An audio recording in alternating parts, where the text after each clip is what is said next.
Hi, everybody. I am Cheryl Hernandez, and I am the Director of Disability Resources and Support Services for Chandler Gilbert Community College.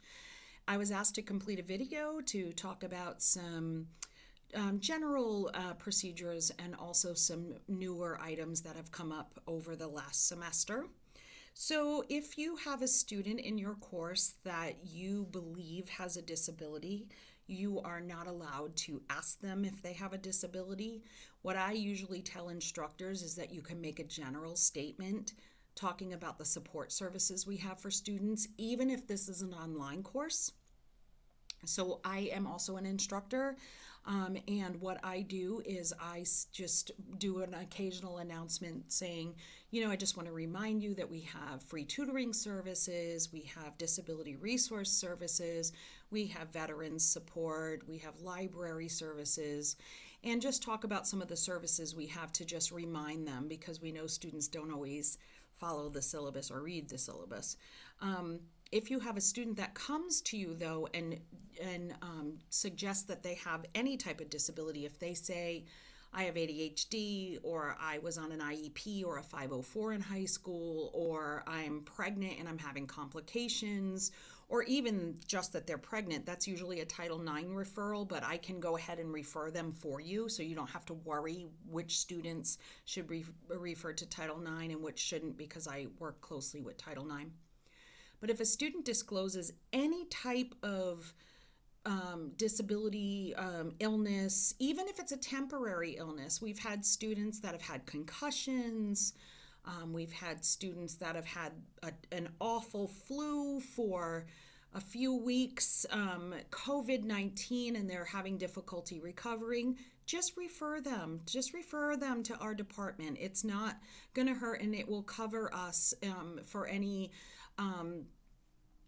that may come up. So please remember, although you might be willing to accommodate that student, the next instructor may not be.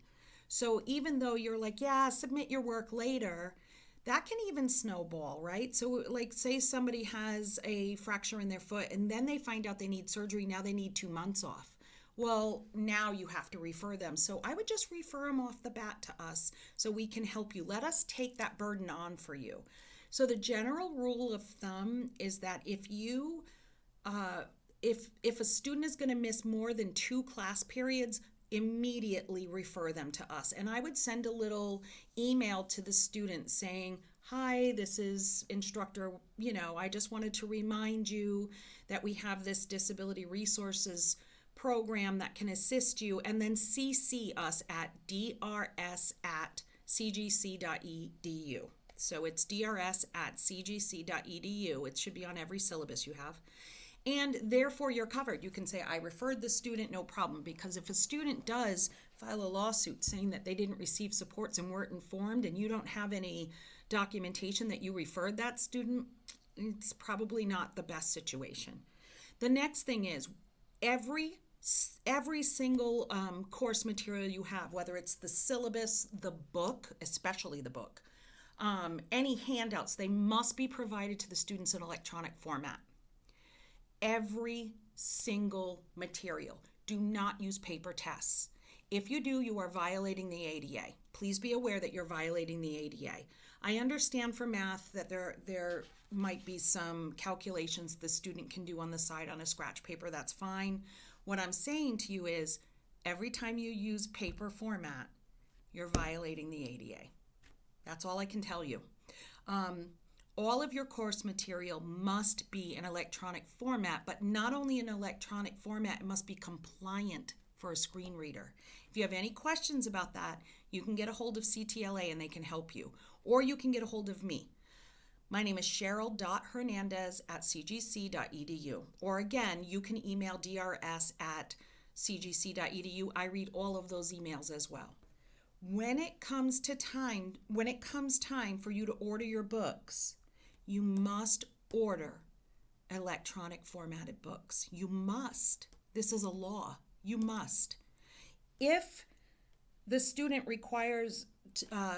if the student uses a screen reader and needs an electronic book and you have not ordered an electronic book for your course, then you yourself will be responsible to call the publisher and try to gain access to for that student to have an electronic book. The DRS department is no longer going to be looking for an electronic book for you because you made a decision, you made a choice, and we really want to make sure that we're in compliance. And you must order an electronic book. I'm an instructor, and I always say all the time, it's not going to hurt to order 5 hard copy books and maybe a bunch more electronic, or however you want to do it. If you want to do half and half, I'm going to order 50% in traditional books, and I'm going to order 50% online. Let the students decide. So here's something I want to say. It is not acceptable to be reactionary. Part of the law says that you must provide timely services in the same time frame as other students. So for you to say, I just didn't order electronic books, but if it comes up, I will get one. Now the student is delayed a week, we can get a lawsuit. 3 days, 1 day, couple hours, we can get a lawsuit because those students were not afforded the same opportunities as the other students because they had to wait for their electronic book. It's costly for the college. So if a book does not come in electronic format, we have to, if you really have done your due diligence and you've gotten a hold of the publisher and it doesn't come in electronic format and you are absolutely in love with this book, in the past I have paid an agency to put it in accessible format, and it can cost $12,000 to do that. So that's very expensive. Try to find a digital book immediately. So if you have questions about any of this, please get a hold of me. I really think that this is preventable. We can just be prepared and order electronic books and save ourselves a lot of headache, but also making sure that the students have equitable access to their courses. The next thing I want to say, if you have a student that has an accommodation plan, obviously that's a confidential plan. You cannot ask them what their disability is at all. Just please follow the plan. If you have questions about the plan, just ask us. Just ask us. Don't ask the student, because then we look like we don't know, and we don't want to do that. So ask us, and ask us, why did we make this decision and what is this about? And we'll help you. We're here to help. Make sure you fill out your contracts for the testing department here. If you have a student that's going to take their test, a lot of the time we're trying to find the instructor's testing contract, and we have to hold off on those services for that student. And again, that's not timely with the other students, and that could be a potential risk to the college. So get those testing contracts in as soon as you know that you have a student that's going to be coming into DRS testing, okay? If you have any questions at all, we're here for you. If you have a student that's injured, a student that's going to miss more than 2 classes, please refer them. We want to make sure that that student is covered by the ADA. Again, you might be a sweetheart of an instructor, but maybe the next instructor is not so comfortable providing accommodations for their student, and then the student doesn't get services. So this way here, you can make sure they're covered under ADA law.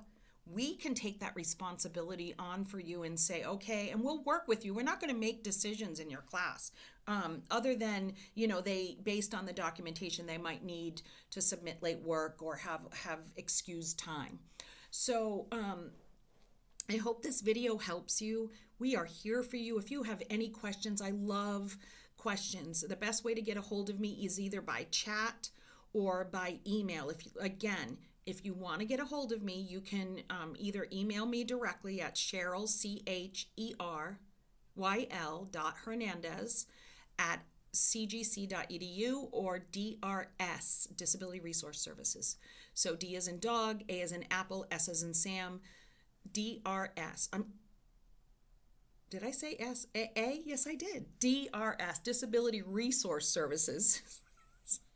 So D as in dog, R as in Roger, S as in Sam, at cgc.edu, and we're here to help you. Okay? Thank you, everybody, and have a nice day.